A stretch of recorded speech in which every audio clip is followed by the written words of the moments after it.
A what wolf? A witch wolf? A why wolf? A how wolf? A... A werewolf! Oh, I get the bit now. Ha ha ha!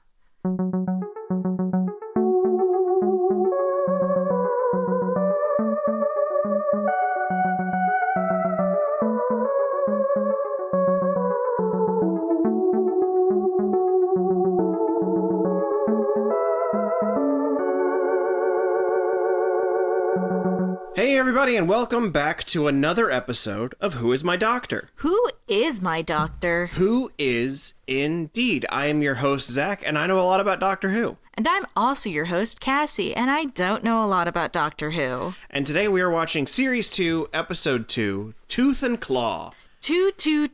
Too many tooths. Too many tooths. Too many tooths. And this is another episode where I'm not I like it more than I like the last episode for sure, but I'm still not a big fan of it. It's the concept behind it is not exactly my thing. But in the same vein, this is also an episode that while I don't enjoy, while it's not one of my favorites, I do have a strong feeling that you're probably going to enjoy it. Just because. Will I? I mean, we'll find out. That's just how I'm feeling about it right now. From when I rewatched it, I was like, I think Cassie might enjoy this. But you said last time that we went back to Victorian-era England. We do go back to Victorian-era. We go back to the Victorian area, not necessarily England. We go back to the Cassie Roman Empire, Victorian times. Woo! But it is definitively Victorian times, because this episode does feature Queen Victoria in it. Fun, but also, uh-oh. And that might be where we start with the Cassie Prefacie today. So, Queen Victoria is in it, and Rose keeps trying to get Queen Victoria to say something. Would you like to guess what the something is she's trying to get Queen Victoria to say? Just to... this isn't necessarily meant to, like, help you in a way, but let me just rephrase it another way. I was doing so good, Zach. You're gonna make me lose again. If you were to meet Queen Victoria, what might you try to make her say? God save the me? Is that your prediction? God save the me? No, because me, Cassie, different from Rose. Okay. But I genuinely cannot think of anything else. Because then I'm also trying to think, like, what was topical in 2006? Was there something that was, like, something that everybody was saying? But also, this is not America. This is the UK, so I have nothing. Okay, so... Unless it's Harry Potter, did you put your name in the Goblet of Fire? In which case... Harry Potter, did you put your name in the Goblet of Fire? LOL, that's so funny. Why did you make the Queen sound like Julia Child? I'm the Queen of England. You know what? I'm going to stick with Rose just tries to get the Queen to say, God save the Queen. Okay. All right, so God save the Queen is her prediction there. The other sort of detail that I don't feel like this is... Or Rose was right, but I also don't think... Okay. If it's something... I'm trying to read your body language. You can't see on the podcast, but I'm wiggling around, making my body language indecipherable. I have dyslexia. This is very hard for me. I mean, I feel like this would be a spoiler for the episode, but they have these previews before, so if you had just been watching it, you would know this. So I don't mind saying it. This episode predominantly features what we would call a universal monster. Oh. Would you like to take a crack at which monster it might be? Dracula. You think it's Dracula? Yeah. Okay. So Dracula meets Queen Victoria in this episode. Dracula. Bleh. Hello, Queen Victoria. I am here to nom your neck. Ew, what the No. New choice. That was awful. Hello, Queen Victoria. I am here to serve you cheese. Hello, Queen Victoria. As you know, as some people might say, God save thee, you.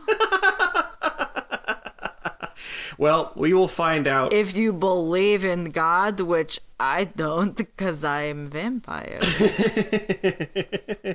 Well, we will find out if these two guesses of Cassie's are correct today as we watch Series 2, Episode 2, Tooth and Claw. Wait, no! Werewolf! Werewolf! I take it back! All right, we've pivoted back as soon as she heard me say Tooth and Claw. Tooth could mean Dracula! Oh no, I'm upset now because Werewolf of London, so that makes perfect sense. You gotta make a choice. Said over and over again, well, we're not necessarily in London, which leads me to believe that we're probably in London. Gotta make a pick. Because I know I'm already wrong about the first one. Oh, and you said Universal Monster, and Dracula is only on my mind because I just watched a bunch of Astarian videos before recording. Werewolf. I'm pivoting back to werewolf. Pivoted to werewolf now.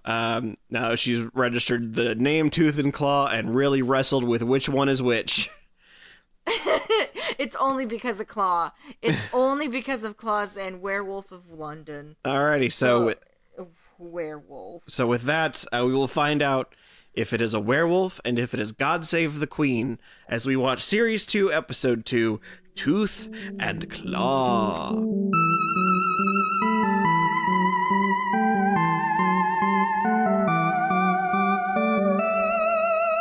Who is My Doctor is brought to you by a loose bag of whistles. Hey there, friends. Are you looking to add a little spice to your life? Well, with a loose bag of whistles, you'll have a little magic to add to life's little moments. The way it works is you get sent a loose bag of whistles in the mail. And then you can make sounds like this. And we got this one. Oh, and this one looks kind of neat. Whoa, that one did not look like that sound was going to come out of that. Loose bag of whistles, brought to you by the makers of Tin Can Full of Teeth.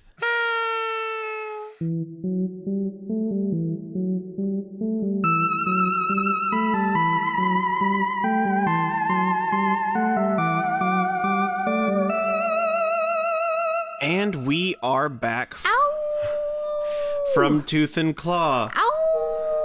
Werewolves of London, werewolves of Scotland. I'm so glad I changed my answer.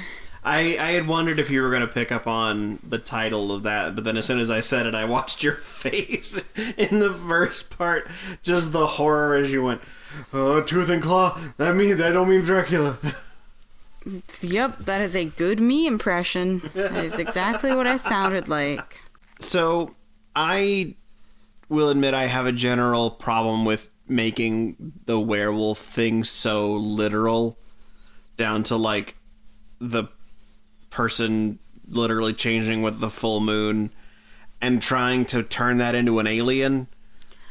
I do and I don't.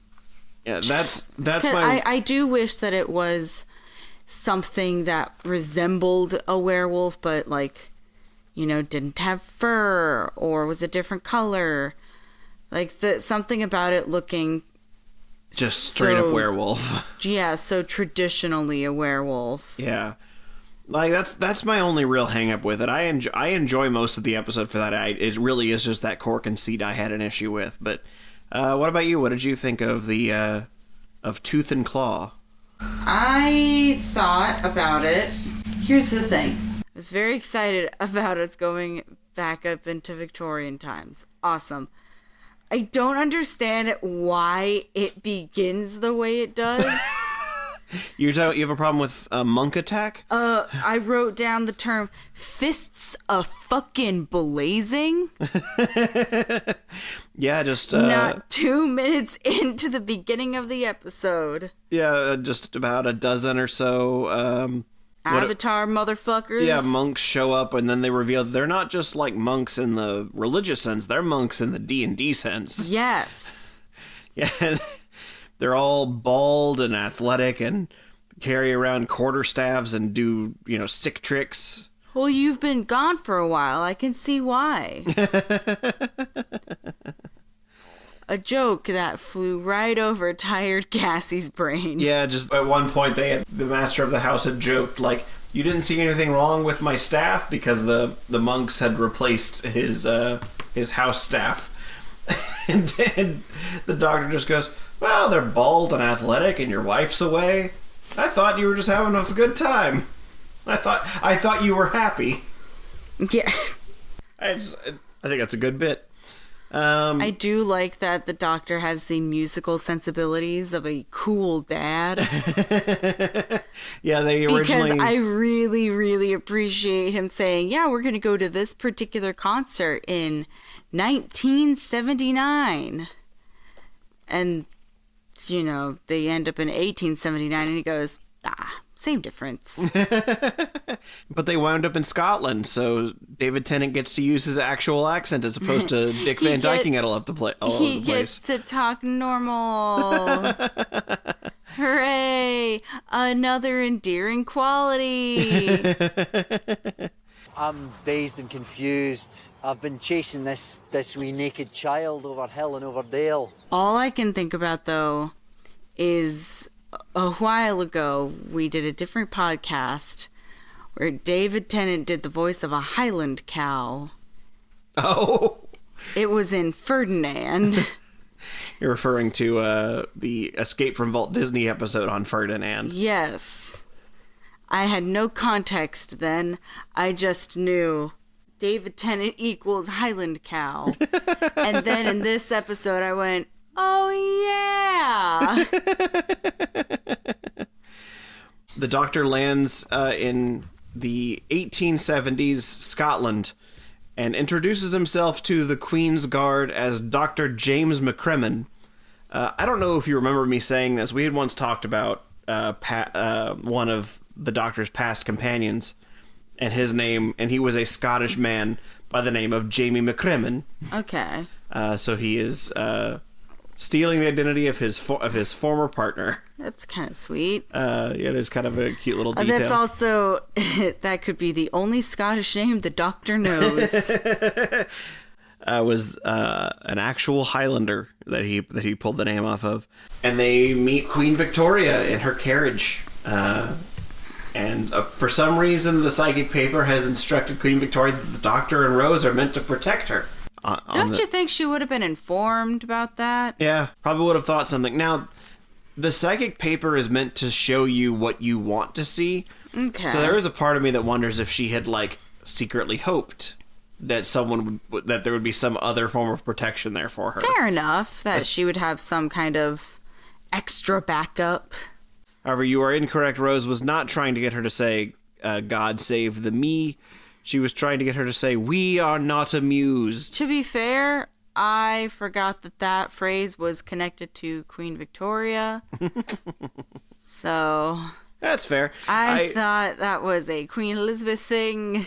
I also just was not Oopsie sure what doodle. I could give you as a second question for this.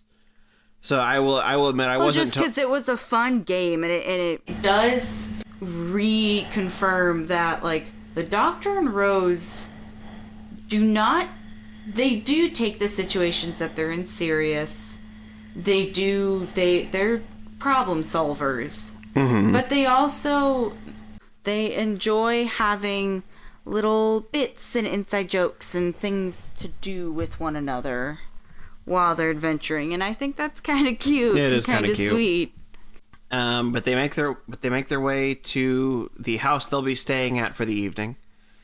I'm confused about the house. So that was Queen Victoria's husband's estate? So it was her husband's friend's property. Her husband Prince Albert had basically a best friend, and they would commiserate about their fascination with the occult, I guess, for lack of a better word. Because it wasn't so much the occult as much as it was specifically the werewolf thing. Which I should probably say you were correct about the werewolf, so you do get the point for that. You were still at 50%. I'll take it. I'm nothing but consistent. In the context of the show, I do like the werewolf being an alien. That makes sense to me. That any cryptid that we have that we look at as either this is a prehistoric thing that has survived for centuries. I like that in the show it doesn't treat cryptids as, or so far it doesn't treat cryptids as like, oh, this is something that's just survived on its own grit. It's, oh no, this is from a different world. It does feel also like a funny little echo from the previous season where we said that I was telling you that episode 1 of the series is meant to be an echo of episode 2 of series 1, and now this one is sort of an echo of episode 3, where that was about ghosts, and this one is about werewolves. Yeah, but ghost adjacent. Yeah, and I will also let you know ahead of time. Eventually, we do get to vampires. Actually, that should have been. That's not really a spoiler because when we get there, vampires is in the name of the episode, and then also there's an episode about a mummy. So we've got a full selection. We got a full selection of Universal monsters here. I do like the callback to both Bad Wolf and Torchwood. Yes, they established that this is the Torchwood house, I think is what they call it, and also that the person that turns into the werewolf somehow can see Bad Wolf in Rose, which is an interesting sort of supernatural element to it that never really gets explained. I do appreciate that they lean into there still being elements of this that are just unexplained. Mm-hmm. That they don't try to explain all of it away. I also really appreciate, completely unrelated to anything that we were just talking about, the Queen calls Rose a timorous beastie I think a feral child. I believe the timorous beastie was first said by David Tennant when he first starts using his Scottish accent. I believe he says he starts speaking normal. Yeah, I've been chasing this timorous beastie o'er hill nor dale. I think that I believe that's what he says, and she just takes it from him. It is still very funny to hear Queen Victoria say it, though. And they keep referring to her as naked, which is mostly funny because she's wearing overalls. She's wearing overalls, tights, knee-high boots, and a t-shirt. Yeah, just like the only thing of her that's really exposed are her, like, arms.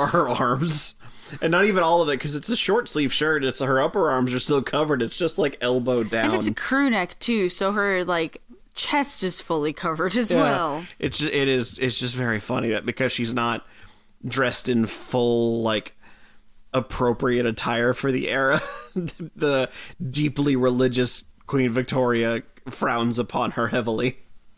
Yeah, I really like her being referred to as naked, but I don't know if you noticed it. It was a little thing I caught on to. When she is going through the wife of the house's wardrobe, since everybody's is basically telling her to get changed, wear something more appropriate.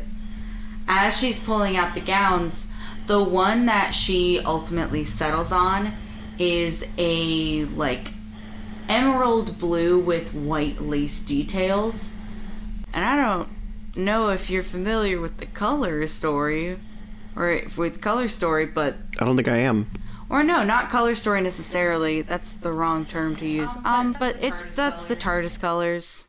Oh yeah, that is cute. I hadn't put that together, but that's fun. Yeah, and I only really picked up on that because of the number of cosplays I've seen of people dressing up as the TARDIS and using that same, blue base dress with white lace trims or, white buttons or details or what have you. So yeah. I thought that was cute. Because as soon as she put the dress back down on the bed, I went, oh, she's not actually going to put it on. That dress is just for our amusement. Yeah, it's a cute idea, especially when, the Doctor's consistent love through his life is the TARDIS. So it's kind of funny that Rose is trying to almost like shoehorn herself into it. But after she picks out her dress, she finds one of the, like, ladies in waiting. Yes, who starts... The house servants. Who starts telling them about how they've all been kidnapped, it seems. She's been hiding in this wardrobe for who knows how long. I'm gonna fast forward just a hair to Rose and the servant both getting, like... Abducted and taken to the cellar, where that is where the werewolf is. Werewolf man in a cage. I appreciate how smart Rose is, because in that moment, as everybody else is like, don't talk to him, like, don't engage, look away, that's when she's like, nah, there's something here, there's something not quite right here. She starts asking questions. She starts being the proper PC that she is, and interrogating and asking the wolf man questions, you know. Or I think the first thing she asks right out of the gate is, "You're not from here. You ain't from around here, are you?" But I appreciated that, because it's like, never in that time is Rose scratching her head trying to be like, oh, I don't know what you are. She immediately can pick up on that he is not of this world. Well, especially, you know, I was talking about the fact that she's dealt with the Gelth before. I'm sure it was a part of her that was just instinctively like, I don't know how, but you're an alien. Yeah. Like, there's no other answer to these questions for me. Unlike the writer's proclivities towards having Rose and Mickey start their relationship all over again every time that he is in an episode, the one thing I do like is that we never have to see, or we haven't seen Rose have to start over in her, like, naivete towards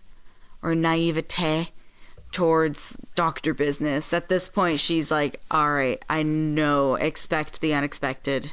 Hi, I'm Dr. Business. I mean, yeah, I agree. It is nice that, especially because she spends her first couple of episodes having, like, existential panics. Like, and even to a certain extent, is sort of a damsel in distress, like a handful of times. Well, that's usually the case, because she ends up getting abducted or, like, transported away, knocked out. Regardless, but I mean, anytime that she gets separated from the doctor, she needs some kind of rescue. But she does not wait for the doctor to come and rescue her. She tries her very best to figure out how to get herself out of the situation. Yeah, she has agency in her characterization. Yes. And while they're having this scene with the boy that will become Wolf, the master of the house is telling Queen Victoria and the Doctor the legend of the wolf, and it seems that Queen Victoria is a little excited about these sort of ghost stories. Come, begin your tale, Sir Robert. There's a chill in the air. The wind is howling through the eaves. Tell us of monsters. I gotta say, I really like her portrayal of Queen Victoria. I thought it was really fun, but also a really strong character. She felt like a lady of the time. There was not a lot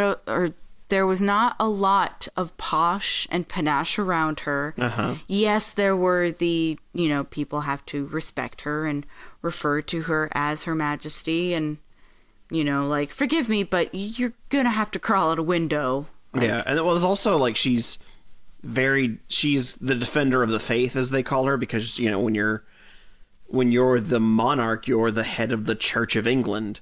Mm-hmm. And so Queen Victoria is a deeply religious woman, but that didn't make her, like, a stick in the mud necessarily, which I think would have been a really easy way to write that. Instead, they wrote her as a character with, like, some gradients to her, where, she is deeply religious, and she does talk about, especially at the end, she talks about, you deal with stars and magic like it was something simple and good, very, superstitious of them. But she also herself wanted to hear ghost stories. And Because I think she could root ghost stories into truth. It's something that you can tell children, I think is how she phrases it, of like, you know, it's meant to like scare children, but for adults it's a source of comfort. Yeah. So we've been talking a lot about the things around the wolf. And we also talked a little bit about the design of them, but we know that 2006 CGI is not amazing. I do think they did a pretty decent job. He looked really good. Yeah. By 2006 standards, I think they did a really good job with him. There were only a couple of times where I was disappointed because I could tell that the director or the cinematographer, depending on who was making these calls, was deliberately shooting in a way where they didn't have to show the wolf a lot. Mm-hmm. But then I guess they were really proud of how the wolf came out, and so they would cut to the wolf anyway. And it was just very strange to see what was very clearly shot to only have maybe 70% of the wolf scenes they had. Even still, when you consider that by this time in the, like, meta-narrative, or not even meta-narrative, in this time for graphics narratives, we've already gotten Harry Potter and the Prisoner of Azkaban. Yeah. That had 2 other werewolves in it. I genuinely believe that this one holds up. It's not as cinematic. There wasn't a lot of weight, especially like there was one scene where the wolf is running down a hall and there was no sort of like reverb. Like there was no recoil from the wolf landing on the ground and like projecting itself forward. And so there were just little itty bitty things like that were not present because it's a television show. Yeah. But this was, or for me at least, like this is a pretty solid render. Yeah. For sure. It just isn't as polished, but it doesn't really need to be. Yeah. And they make the smart decision of, I think, exclusively having the wolf in like darker environments. Darker environments or heavily contrasted. Because anytime you do see him, he's running through shadow and then in very bright moonlight. So you might have a frame where he's half shrouded in darkness, half like oversaturated, and the light is particularly intense. There aren't a lot of moments where the wolf is standing still long enough for you to nitpick him. To see that the fur is a solid texture. There are not individual furs. Yeah. Still looked good. Yeah, I mean, especially when you compare it to some of the CGI stuff Even they when had. you compare, like, the flying ships that we saw in the previous episode. Like, they looked really crappy. It looked like a video game. Yeah. At least this one, because we also got a transformation sequence. Ooh, God, and the way it cracks his skull when they're doing it, like you could see the cheekbones start to protrude before the muzzle comes out. The quality of it, not great, but conceptually, it's very cool. One of those where it's like, it doesn't really matter if it looks incredible. Like somebody went really hard and tried really hard. Somebody is very passionate about werewolf transformation sequences and went, hold my beer. Oh, wait, they're not in America. It'd be, hold my tea. And then there was a fun little detail where they're all trapped inside a room and they're so certain the wolf's going to come after them, and the wolf just like doesn't come in the room at first. I was convinced that the wolf was going to come through a secret passageway or a painting without eyes. I'm very glad I was wrong, because I feel like crawl spaces are cop-outs. Yeah. Instead it was that apparently the wolf either has a legitimate or a psychosomatic allergy to mistletoe, and they lined the varnish in the wood with mistletoe oil. Is that rooted in folklore? Do you know? I have no idea. It certainly feels like it. Just because mistletoe is oddly specific, particularly for something at least like for me, mistletoe has a very high, or has a very linked connection to Christmas time. Just doing some quick search here, it looks like there is some belief that, or at least part of the lore is that mistletoe, I guess, has a relationship to hunting, and so therefore it also translated into werewolf hunting. It is apparently poisonous to werewolves, is the association. So it is justified. It's not just for kicks. It's a little weird that they would pick mistletoe and not wolfsbane, considering it's called wolfsbane. Yeah. But oh well. I mean, that's neither here nor there. It's a fun little detail. I think the mistletoe at least has enough around it that even if you don't know that, it still feels like just a fun little detail. I also like that in this room, Queen Victoria finally calls out the 10th Doctor on dropping his accent at some point. Yeah. Which is funny to say, dropping his accent, when David Tennant was actually having to put his accent back on for the character. Because I think that also served as, like, the thing that tipped the Queen over, or tipped the Queen off, that the Doctor and Rose are not of this time, not of this world. Yeah. Or at the very least, they can't be trusted, whatever they are. Yeah. Which, I love accents giving people away. I think that's a silly trope. Yeah. Well, because it's something that that some people will miss and some people will catch. And because of that, I think it's a nice, like, are you paying attention sort of detail. Well, especially for her, like, it does make you go, oh, the Queen is smart. Yeah, and speaking of smart, apparently they start reading over the books, and the Doctor realizes that Prince Albert must have made some intricate plan to stop the wolf, and, like, the whole place is a trap, and so they have to chase the wolf up to the not telescope on the roof, because when they first see the telescope, the Doctor's like, there's too many prisms in here, you can't see anything. Come to find out that it's not a telescope, it's almost like a reverse, it's a light gun, I guess. That is meant light gun, like, reverse flashlight? I suppose, yeah. It's supposed to take the light from the moon and it refracts it through multiple prisms until the light shoots out in a fine beam that can then be propelled into the werewolf and overload their light. And so they will detransition from werewolf. But the thing that's supposed to help is Queen Victoria is a big old paperweight.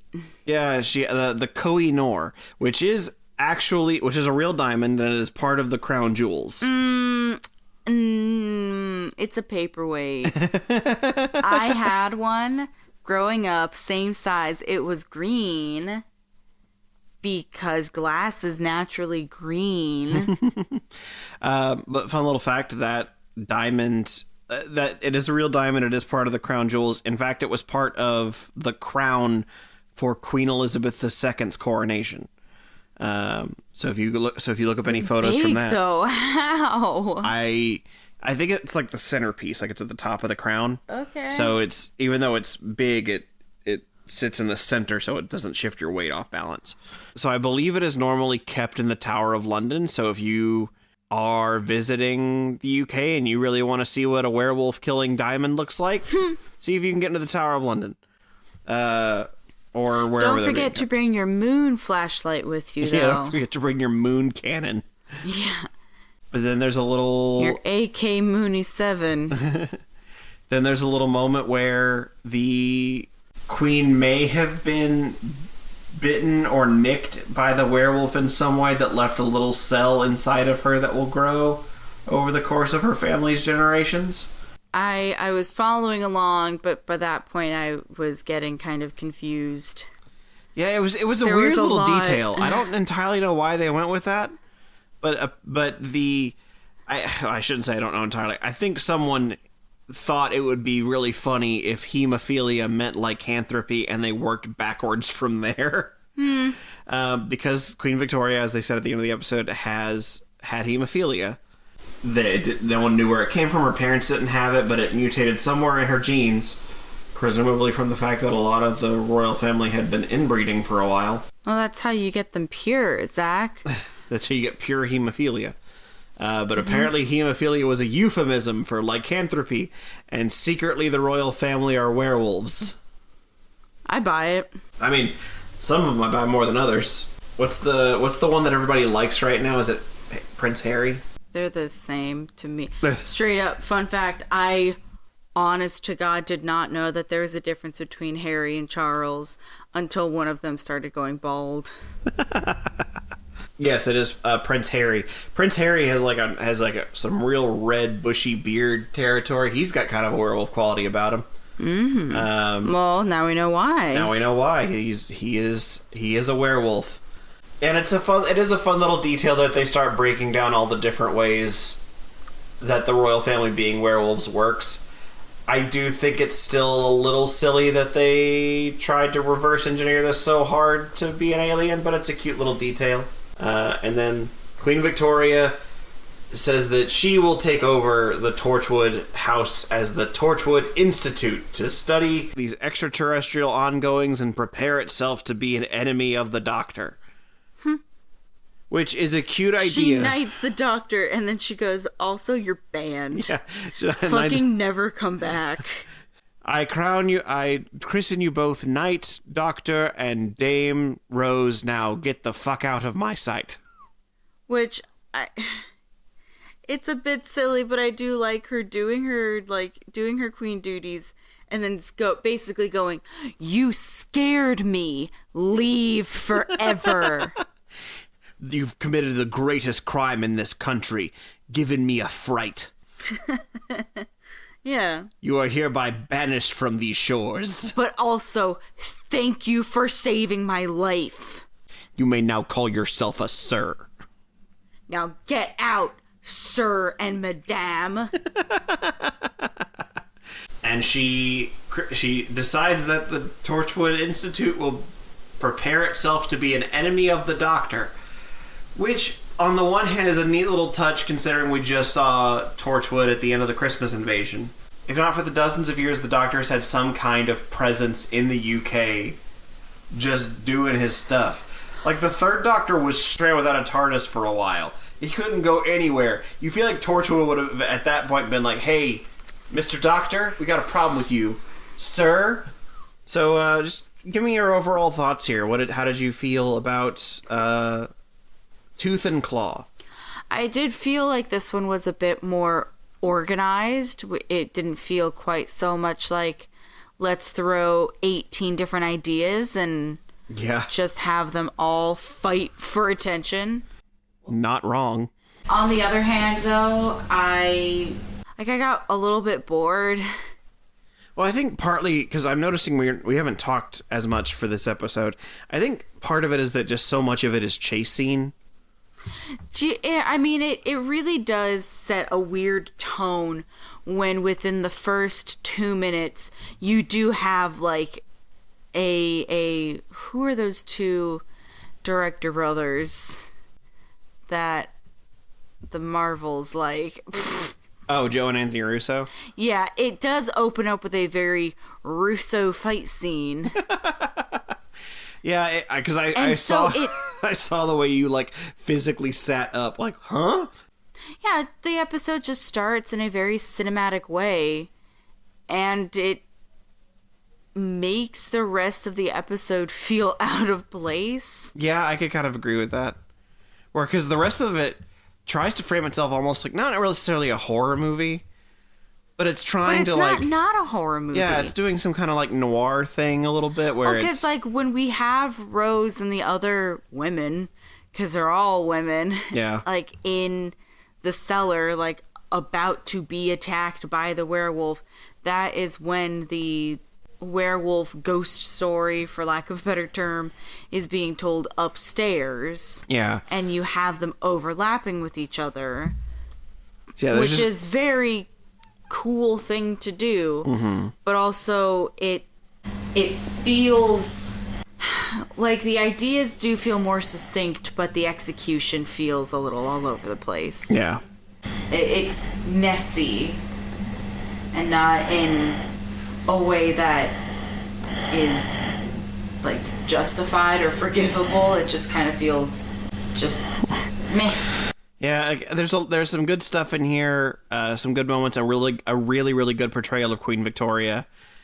But I don't know. I really wanted to like this episode. Yeah.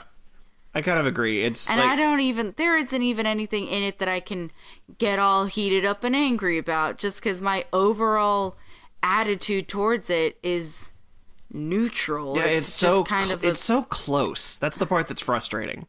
If it was a little less silly at the very beginning, framed itself more as like a horror thing overall, it would have had a much stronger presence in the same way that like The Unquiet Dead did. Yes. Like, it's so close to that, but it just whiffed it. Because, like, I'm thinking now, I'm running through my mind palace and going over all of the elements where you have this, like, very epic fight scene right out of the gate. Yeah. And then you pivot to Rose and the Doctor listening to having a jukebox session in the TARDIS, which is, it's silly. Yeah. It reminds you what show you're watching. Yeah. And then when they land, you have something else or you have interactions between the Doctor and Rose and, the world in which they're dropping into. The rest feels pretty standard. The introduction of Rose saying, "I bet you I can get the Queen to say, we're not amused." Like, all right, cool. Like, we're being silly. We're being funny.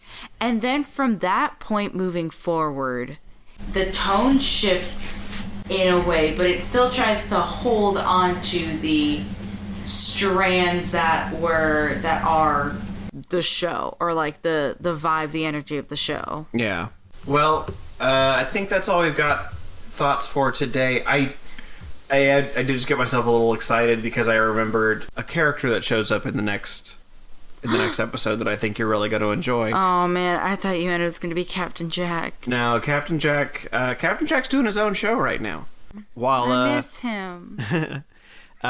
So they keep bringing up the Torchwood Institute because the spin-off show is called Torchwood, and its main character is one Captain Jack Harkness. Okay, but I miss him. Well, he'll be back eventually. But for now, we will first be going back to school, as the next episode is called School Reunion. Oh, no. School? Yeah. No. Well, I didn't finish my homework. I'm here taking a test in my underwear. Oh no, I forgot. I'm in the wrong classroom. Straight up though, that is a recurring nightmare for me, that I'm back at school, but I don't know where my classes are, and I'm painfully late to the class that I don't know. I don't know the location of. And so the dream is just me running around, opening up every classroom and having them go, "Excuse me, what are you doing here?" I don't know what that means, but I'm not excited about back to school. That sounds scary. Let's find out if those fears are justified next time on Who Is My Doctor? Who is my doctor? Who is indeed.